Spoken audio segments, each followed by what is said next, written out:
Typically, there are two ways to learn something, like a coding, programming language, or a framework. You could learn by getting your hands dirty and playing around with the framework and actually building something practical. Most developers would advise going down this route, but I would beg to differ. I would actually learn just by watching videos and tutorials online.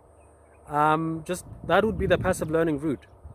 But of course, you've got to do both of them. So 70% of my time I would spend just passively learning everything that I can about this framework, language, or technology. And my reason is that, building something takes a lot of time. And one of the biggest mistakes any developer or any experienced project manager would make would be to severely underestimate the amount of work it takes to build a functional system. So when you do want to get your hands dirty, you may be discounting for a lot of bugs, a lot of times where you are confused, you're lost. And the worst thing is that you might actually be going off on a wrong path because you might be unaware of the skill level that you need.